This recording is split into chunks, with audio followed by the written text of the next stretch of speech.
Hello అండి, good morning viewers అందరికీ. Good morning all of you. Good morning. మాట్లాడుతున్నది Devulapalli రేస్తా from Ramannapet, Warangal.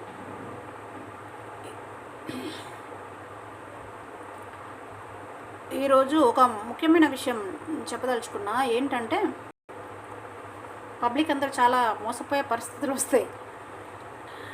Garikapati గురుగారి లాంటి ప్రవచనాలు ఎవరైనా విని అన్నీ ఆచరించాల్సినటువంటి అవసరం లేదు. కొన్ని విషయాలు ఎలా ఉంటాయంటే అది మంచేదో చెడేదో తెలుసుకోవాల్సినటువంటి అవసరం మనకున్నది. అది అవసరమా లేదా అని చెప్పేసి కొన్ని ఆలోచించి చేయాల్సినటువంటి అవసరం ఉంటుంది. అన్నీ కూడా చెప్పేటి అన్నీ కూడా నిజాలు కావండి. ఆ గరికపాటి గారు మళ్ళొక వీడియోలో ఏం చెప్పారంటే, ఇప్పుడు ప్రతి కుటుంబంలో కూడా ఎవరో ఒకరు కాలం చెల్లినప్పుడు ఎవరో ఒకరు పరమపదించడం జరుగుతుంది, చనిపోవడం జరుగుతుంది. వారికి కావాల్సినటువంటి పుణ్య కార్యక్రమాలు చేయడం జరుగుతుంది మిగతా కుటుంబ సభ్యులు. చేసినప్పుడు అలాంటి కార్యక్రమాలు చేసినప్పుడు పురోహితునికి ఏదో ఒకటి దానం చేసుకోవడము, ఉన్నంతలా స్తోమత తగినట్టుగా దాన ధర్మాలు చేసుకోవడం అనేది జరుగుతుంది. అన్నదానంతో పాటు పూజారి కూడా పురోహితునికి కూడా ఎంతో కొంత డబ్బులు ఇచ్చి కట్నం రూపకంగా, దక్షిణ రూపకంగా అలా అన్నపానీయాలను దానంగా సమర్పించడం జరుగుతుంది పురోహితునికి. అయితే ఒకప్పుడు వెనకటి కాలం నుండి కూడా ఇప్పటి వరకు కూడా కుటుంబ సభ్యుడు, కుటుంబ యజమాని ఏది ఇస్తే అది అంతటితోనే సంతృప్తి చెంది దానం తీసుకోవాలి. పురోహితుడు అనేవాడు డిమాండ్ చేయడానికి లేదు. అంటే వాడికి స్తోమత తగినట్టుగా వాడి యొక్క కుటుంబ పరిస్థితిని బట్టి, ఆర్థిక పరిస్థితిని బట్టి డిమాండ్ చేయడానికి అవకాశం ఉంటుంది. అయితే ఇప్పుడు రోజులు ఎలా తయారైనాయంటే పురోహితుడు గట ఎవరైనా ఏ ఇంట్లో అయినా కుటుంబ సభ్యుడు చనిపోతున్నంట ఆ మంచం వాడద్దట, బట్టలు వాడద్దట, బంగారం వాడద్దట, వెండి వాడద్దట, అన్నీ పురోహితునికి ఇవ్వాలట, పురోహితుని పెళ్ళానికి ఇవ్వాలట. చెప్తున్నా, కోపం వస్తుంది. ఇప్పుడు ఇందాకనే విన్నా నేను వీడియో, వెంటనే రియాక్ట్ అవ్వాల్సిన కోపం వచ్చేసింది నాకు. భార్యకి ఇవ్వాలట, పురోహితుడు భార్య కట్టుకోవచ్చట బట్టలు, ఇంకా పేదవాళ్ళకి పంచాలి. ఇదొకటి కరెక్టే, ఇదొక విషయం. పేదవాళ్ళకి పంచాలట. ఉన్నటువంటి ఇంట్లో పట్టు చీరలు కానీ ఇంకేమున్నా కూడా బంగారం కానీ ఏది కానీ దానం చేసుకోవాలట. పురోహితుడికి మంచం కానుండి కూడా దానం చేసేసుకోవాలట. మరి కుటుంబంలో ఎవరైనా పెద్ద చనిపోతే వారు మెదిలినటువంటి వస్తువులన్నీ పడేసుకుంటే ఇంకా మిగతా కుటుంబ సభ్యులు ఏం వాడుకోవాలి? సోయండక్కర్లేదా చెప్పేటానికి? ఆ ఇంట్లో వస్తువులన్నీ పడేసుకోవాలట, దానం చేసేసుకోవాలట ఇలాంటి పురోహితులకి. ఇంకా మిగతా కుటుంబ సభ్యులందరూ చిప్పపట్టుకొని అడుక్కోవాలంట అన్నట్టే కదా చెప్పే విధానం అలా ఉన్నది. ఏం చెప్తున్నాడు అసలు గరికపాటి గారి ప్రవచనాలు అంటే, ఒకప్పుడు చెవులు నెక్క పొడిచి వినేది నేను కూడా. ఇప్పుడు అస్సలు నథింగ్, ఇష్టం లేదు అస్సలు. ఫస్ట్ ఆఫ్ ఆల్ మొన్న ఒక విషయం చెప్తాడు, ఏదో బుద్ధి మందగించింది, వయసు అయిపోయిన కొద్దీ మనసు ఇంకా యాక్టివ్గా ఉండాలి జ్ఞానం విషయంలో ఇలాంటి పురోహితులకి. బట్ ఏమవుతుందంటే గరికపాటి గారికి బుద్ధి మందగించి ఏం మాట్లాడుతున్నాడో, ఏం చెప్తున్నాడో, పబ్లిక్కి ఏమంటారో, ఎలా రియాక్ట్ అవుతారో అనే సొక్కి లేకుండా ప్రవచనాలు అందిస్తున్నారనమాట ఇవాటి రోజున పబ్లిక్కి. బట్ పబ్లిక్ ఏమంత సోయి తక్కువ వల్ల కాదు కదా, పబ్లిక్కి కొంత సోయి ఉన్నది, పబ్లిక్ కొంత ఆలోచన ఉన్నది, మంచేదో చెడేదో తెలుసుకొని మెదిలే వివేచన శక్తి ఉన్నది. మైండ్ లేని వాళ్ళు ఎవరు లేరు. ఇక నిజంగానే మైండ్ లేని వాళ్ళు ఎవరైనా ఉంటే మాత్రం ఇంకా నువ్వు చెప్పినట్టే అన్నీ దానం చేసేసుకొని వాడు అడుక్కు తినాల్సిందే. అలా చెప్తావా? ఒక బ్రాహ్మణ పుట్టుక పుట్టి అలా చెప్తావా? ఏవి వస్తువులు వాడుకోవద్దంటావా పురోహితుడిగా? భగవంతునికి భక్తునికి మధ్య అనుసంధానంగా ఉండాలి పూజారి అనేవాడు, పురోహితుడు అనేవాడు. మీ యొక్క మంత్రాలతోని దేవుడికి నచ్చిన భాషలో మంత్రాలు చదువుతూ మాకు భగవంతుడికి మధ్య అనుసంధానకర్తవు నువ్వు, అంతే. అంబికా దర్బార్ బత్తి మాదిరికి. అంతేకాని నువ్వు ఓవర్ యాక్షన్ చేస్తూ ఇలాంటివి మొత్తం ఇచ్చేసుకోవాలి, మొత్తం దానం చేసేసుకోవాలంటే ఇలాగా. ఒకప్పుడు చెప్తున్న మాట అంటున్నా, ఒకప్పుడు పురోహితులకి తినడానికి తిండి ఉండేది అసలు?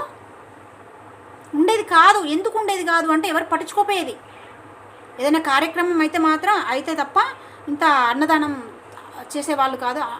అన్నదానానికి అన్నపానీయాలను సమర్పించేవాళ్ళు కాదు. అంతకు మించి వేరే పనే ఉండేది కాదు. మరి ఇలాంటి పౌరోహిత్యం చేసుకునే మీలాంటి వాళ్ళు ఎలాంటి బోధనలు చేయాలి? నువ్వు ప్రవచనాలు చేసుకునే ఎంతో కొంత సంపాదించుకున్నావు చాలానే. పబ్లిక్ కూడా పిచ్చోళ్ళు. నీకు ఒక సింహాసనం ఇచ్చి, నీకు గౌరవం ఇచ్చి, నీ జ్ఞానానికి రెస్పెక్ట్ ఇచ్చి, నీకు బహుమానాలు సమర్పించుకుంటూ వాళ్ళ యొక్క దాని ఏమంటే వాళ్ళ యొక్క తెలివి తక్కువతనానికి జ్ఞానోదయం కల్పించండి గురువుగారు అని చెప్పేసి మిమ్మల్ని తీసుకొచ్చి సింహాసనం ఎక్కిస్తే మీరు ఎలాంటి ప్రవచనాలు చేస్తారా? గరికపాటి గారు, ఇది న్యాయమా? ధర్మమా? ఏ ధర్మశాస్త్రంలో ఉంది చెప్పండి? మొత్తం ఎవరైనా కుటుంబ సభ్యులు ఎవరైనా చనిపోతే వాళ్ళ యొక్క వస్తువులన్నీ కూడా మొత్తం ఇచ్చేసి సంకనాకి ఇచ్చేసేయాలని చెప్పినటువంటి ధర్మశాస్త్రం ఏది చెప్పండి నాకు? తప్పు కదా ఇలాంటివి చెప్పడం? తప్పు కదా? ఆలోచించి ఒకసారి. ఇలాంటి ప్రవచనాలు చెప్పడానికి ఇక ముందు రాకు. ఇంకా సెలవు తీసుకో. నువ్వు నీకు మైండ్కి రిటైర్మెంట్ అవ్వాల్సిందే. ఎందుకంటే నీ బాడీకే అనుకున్నా. ఎందుకంటే నీకు ఆలోచనలు సరిగా రావట్లేదు.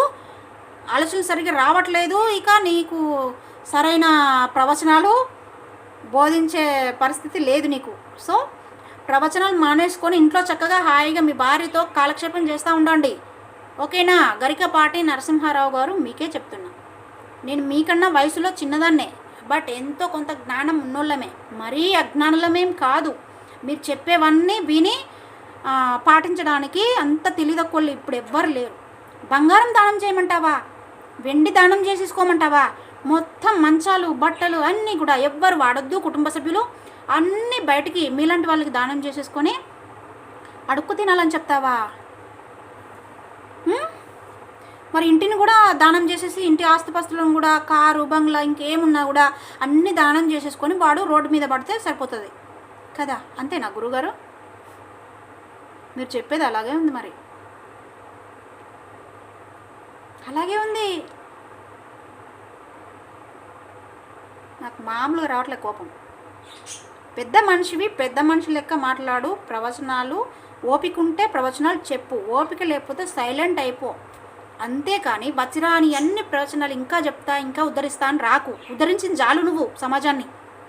ఎంతో కొంత నీకు ఉన్నటువంటి జ్ఞానాన్ని అయితే బయటికి పనిచేసావు కదా. ఇంకేముంది నీలో? జ్ఞానం లేదు, మైండ్ ఖాళీ అయిపోయింది. సైలెంట్గా ఇంట్లో ప్రశాంతంగా రెస్ట్ తీసుకో ఇక నుండి. వింటున్నావా? మీకే, గరికపాటి గారు, మీకే చెప్పేది. ప్రశాంతంగా హాయిగా రెస్ట్ తీసుకోండి ఇంట్లో. ఇంకా ప్రవచనాలు చెప్పిన కాడికి చాలు. కానీ మాకేం బుద్ధి జ్ఞానం లేదనుకుంటున్నావు ఏంటి? పబ్లిక్కి, చూసే వ్యూవర్స్ అందరికీ ఏది వినాలో, ఏది వినకూడదు, ఏది ఆచరించాలో, ఏది ఆచరించకూడదు తెలియదా? ఆ మాత్రం గృహస్థ ధర్మం ఏంటి? ఆకలితో ఉన్నవాడికి మనం తినే దాంట్లో ఒక బుక్కెడు వాడికి దానం చేసుకోవాలి, ధర్మం అది. ఆపదలో ఉన్నవాడిని ఆదుకోవడం ధర్మం. భర్త అడుగుజాడల్లో భార్య భర్త అడుగుజాడల్లో భార్య నడుచుకోవడం ధర్మం. పిల్లలు తల్లిదండ్రుల మాట వినడం ధర్మం. పిల్లల అవసరాలు తీర్చడం తల్లిదండ్రుల ధర్మం. పిల్లలు తల్లిదండ్రులను వృద్ధాప్యంలో చూసుకోవడం కనీస ధర్మం. గృహస్థ ధర్మాలు కొన్ని ఉంటాయి. అది పతి పట్ల ధర్మపత్ని పాటించేది పాతివ్రత ధర్మం.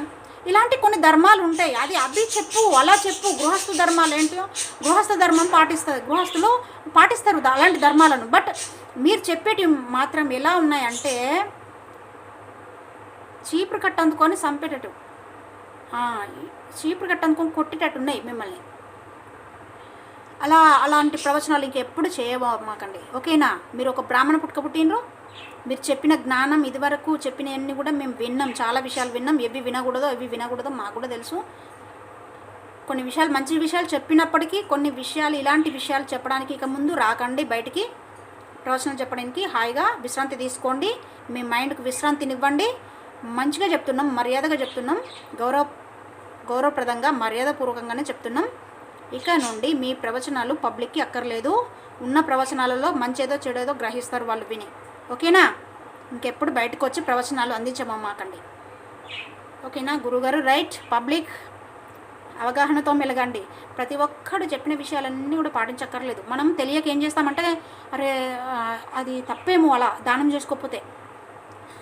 బంగారం అంతా ఇచ్చేసుకుంటారండి, దానం చేసేసుకుంటారా? ఎక్కడైనా మంచాలు పడేసుకుంటారా? ఎవడైనా తెలియదా కూడా అయితే మంచాలు పడేసుకుంటాడు, బట్టలు పడేసుకుంటాడు, పరుపులు పడేసుకుంటాడు, బట్టలన్నీ మొత్తం ఖాళీ చేసేసి మొత్తం అన్ని వస్తువులన్నీ బయట పడేసుకుంటాడు, దానం చేసుకుంటాడు. వాడు పురోహితునికి మరి ఎంతోమంది చనిపోతుంటారు. మరి అంతమంది వస్తువులు సామాన్లు బంగారం వెండి వాడు ఒక్కడు ధరించగలుగుతాడా మరి? ఇది ఎంతవరకు కరెక్టు? ఇలాంటి మాటలు చెప్పడం అనేది బాగా ఆలోచించాలి పబ్లిక్ కూడా. అవసరమైన ప్రవచనాలు వింటూ ఉండండి. కోటేశ్వరరావు గారికి కూడా కాస్త అదే వయసు అయిపోయింది, వాళ్ళకి వయసు అయిపోయింది, మనసుకు వయసు అయిపోలేదు. సరే ప్రవచనాలు అందిస్తున్నారు, జ్ఞానాన్ని అందించండి అని చెప్పేసి మనలాంటి వాళ్ళం అందరం వింటున్నాం. బట్ ఇక నుండి వాళ్ళ ప్రవచనాలు అక్కర్లేదు అనిపిస్తుంది. ఆలోచించండి ఒకసారి. ఇక ముందు అలాంటి ప్రవచనాలు వినక్కర్లేదు. ఇదివరకు చెప్పిన ప్రవచనాలు చాలు వాళ్ళే. ఇక వాళ్ళకి మైండ్ దొబ్బింది అని అర్థం చేసుకొని మెలగండి. ఓకేనా? Thank you. ఏది పాటించాలో ఏది పాటించకూడదో ఆలోచించి పాటిస్తారని మనవి. Okay, thank you.